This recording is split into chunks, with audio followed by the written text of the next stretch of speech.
दोस्तों, तो आज हम डॉक्टर APJ अब्दुल कलाम के बारे में पढ़ेंगे और उनकी ज़िंदगी के बारे में जानेंगे कि उन्होंने अपनी ज़िंदगी में कितनी सफलताएं पाई हैं। तो डॉक्टर श्री अब्दुल कलाम जी का पूरा नाम था अबुल फकीर जैनुलब्दीन अब्दुल कलाम।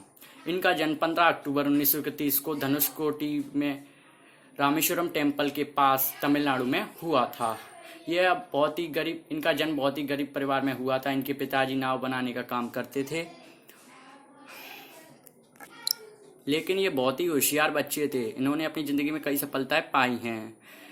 इन्होंने पहली सफलता अपनी ज़िंदगी में पाई थी, ये पहली बार ग्रेजुएट हुए थे। फर्स्ट टाइम में ग्रेजुएट हो गए थे और ये अपने जैसे लोगों में पहली बार ग्रेजुएट हुए थे। इन्होंने सबसे पहले BSc पास की सेंट जोसेफ कॉलेज तिरुचिरापल्ली से, the Madras institute of technology MIT। फिर उन्होंने MIT को ज्वाइन किया। MIT की फुल फॉर्म है मद्रास इंस्टीट्यूट ऑफ टेक्नोलॉजी। और फिर उन्होंने उससे अपना पूरा कोर्स सीखा, ज़िंदगी में क्या करना है, कैसे क्या बनना है। और फिर उनकी ज़िंदगी में एक अलग सा मोड़ आ गया। और उनकी ज़िंदगी ज़्यादा अच्छी नहीं रही। फिर उन्होंने कई कठिनाइयों का सामना किया और यह भारत के 11वें राष्ट्रपति भी बन चुके थे। और इन्होंने अपनी ज़िंदगी में ऐसा कुछ किया है जैसा कोई नहीं कर पाएगा। इन्होंने राष्ट्रपति के रूप में कोई भी राष्ट्रपति की सेवाएं स्वीकार नहीं की हैं। जैसे हम में से कोई राष्ट्रपति बन जाएगा तो AC में रहना पसंद करेगा, लेकिन इन्होंने छोटा सा कमरा चुना और उसमें भी पंखा लगवाया और ऐसे कमरे में रहे। ठीक है, अब इसके बारे में हम और जानेंगे। फिर इन्होंने NASA के साथ संबंध बनाए और ये USA चले गए। फिर इन्होंने सोचा कि मैं स्पेस के बारे में कुछ करता हूँ। फिर ये अमेरिका गए और इन्होंने अपने देश के लिए बहुत कुछ किया। इन्होंने अपने देश की जन्मभूमि की रक्षा के लिए कई रक्षा रिसर्च की और कई organisation, defence research of organisation की फुल फॉर्म होती है DRDO की फुल फॉर्म होती है डिफेंस रिसर्च ऑफ ऑर्गेनाइजेशन। और ये इन्होंने इसके साथ कब संबंध बनाए? 1950 में। And Indian space research organisation ISRO, इन्होंने ISRO से भी कई बार बातचीत की और इनके साथ संबंध बनाए। वो कब बनाए थे? 1963।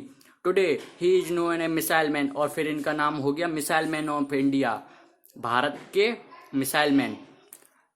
द वेरियस मिसाइल मतलब इन्होंने अपनी जिंदगी में कई तरीका की मिसाइल बनाई, जैसे पृथ्वी, त्रिशूल, अग्नि, आकाश और भी कई।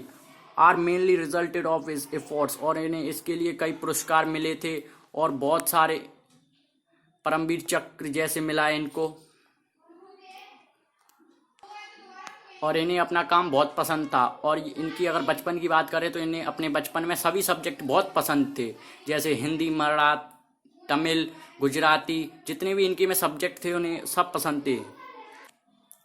और जब ये बैचलर थे तो इन्हें कुरान और गीता पढ़ने का बहुत शौक था। He was a great lover of A people, और इन्हें बच्चों से और अपने आसपास के लोगों से और अपने आसपास के वातावरण से भी बहुत प्यार था। और धीरे धीरे चल के ये सबके चहेते बन गए और सबको ये पसंद आने लगे। इन्होंने अपनी ज़िंदगी में कई कठिनाइयों का सामना किया है, जैसे पहले ये गरीब थे फिर भी इन्होंने अपनी पढ़ाई पूरी की और हर किसी की मदद किया करते थे। किसी को किसी भी चीज़ की ज़रूरत होती थी तो उसकी मदद किया करते थे। इनका एक दोस्त था, रामानुजन है शायद उसका नाम। उसके पिताजी टेम्पल में पुजारी थे, उन्होंने भी इसकी बहुत मदद की है। और ये बचपन में पहले न्यूज़पेपर बेचा करते थे और कुछ बीज भी बेचा करते थे। 6 पैसे मतलब 6 पैसों में ये बीज बेचा करते थे रेलवे स्टेशन पे, जिसको कहते हैं वन आना।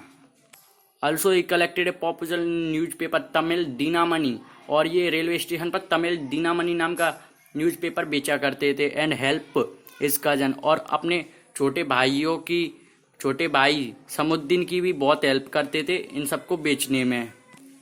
और इन सब से इन्हें ज़्यादा पैसे नहीं मिलते थे, फिर भी ये काम करते रहते थे और बहुत सारे काम भी ये करते थे।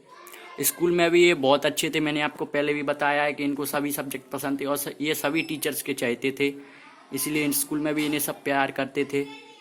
इनको math, English, science, social, Hindi सब पसंद था और ये सबकी मदद करते थे। हम आपको पहले भी बताए और ये जब उनका भाई समुद्दीन कुछ भी नहीं कमा पाता था तो अपने पैसों में से कुछ हिस्सा उसको भी दे देते थे। और स्कूल की बात करें तो स्कूल में इन्हें सब पसंद किया करते थे और इन्हें भी सभी सब्जेक्ट और सभी टीचर से बहुत लगाव था। इनके सभी सब्जेक्ट में पूरे में से पूरे नंबर आते थे, एक हाथ में ही थोड़े बहुत कम हो जाते थे। और अब्दुल कलाम जी ने एक पोयम भी लिखी, कई पोयम लिखी हैं, कई पोयम लिखी हैं तमिल में और इंग्लिश में भी। और ये अपना ज़्यादातर समय कहाँ पर बिताते थे? बीच पर। ये अपना ज़्यादातर समय बीच पर बिताया करते थे।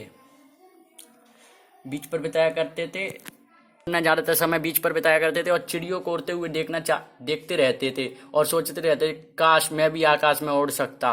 और अब्दुल कलाम जी का सपना भी यही था कि वो आकाश में उड़ सकें, आसमान में उड़ सकें। फिर इन्होंने सोचा कि वो क्यों ना आसमान में ही उड़ जाएं, और इन्होंने फिर इसरो को ज्वाइन कर लिया। और फिर इन्होंने अब्दुल कलाम जी ने SLV-3 satellite launching vehicle design किया और ही स्टडीड टिल 8। और ये पढ़ाई कब तक करते थे? रात को 10 साढ़े 10 बजे तक रोज डेली पढ़ाई करते थे। और इनके पास लाइट की भी सुविधा नहीं थी और इनके पास घर भी सही नहीं था। और एक बार इनकी पुरानी कहानी सुनाएं तो एक बार क्या हुआ, धनुषकोटी में बहुत तेज सुनामी आई और तूफान आया, जिससे क्या इनका पूरा परिवार खतरे में पड़ गया। इनकी नावें टूट गई, घर भी टूट गया, सब कुछ टूट गया, सब बर्बाद हो गया। फिर भी इन्होंने अपनी पढ़ाई को चालू रखा और आज हमारे लिए मिसाल बन के गए हैं। तब इनके यहाँ लाइट नहीं होती थी, तब भी ये केरोसिन लैंप से पढ़ा करते थे। और हम लोगों के पास लाइट होती है, इन्वर्टर होता है, फिर भी हम पढ़ते नहीं हैं। इन्होंने हमारे लिए बहुत बड़ी मिसाइल काम की है। और इन्होंने आखिरी मिसाइल जो बनाई थी भारत देश के लिए, उसका नाम था ब्रह्मोस मिसाइल थी। ये मिसाइल का नाम आपने आज भी सुना होगा टीवी पर। यह बहुत ही घातक मिसाइल है। तो अगर आपको हमारी वीडियो पसंद आई हो तो चैनल को लाइक करें, सब्सक्राइब करें और शेयर करना ना भूलें। नमस्ते, टाटा, बाय बाय। अगली वीडियो में हम नर्मदा नदी या फिर स्वामी विवेकानंद के बारे में पढ़ेंगे और जानेंगे।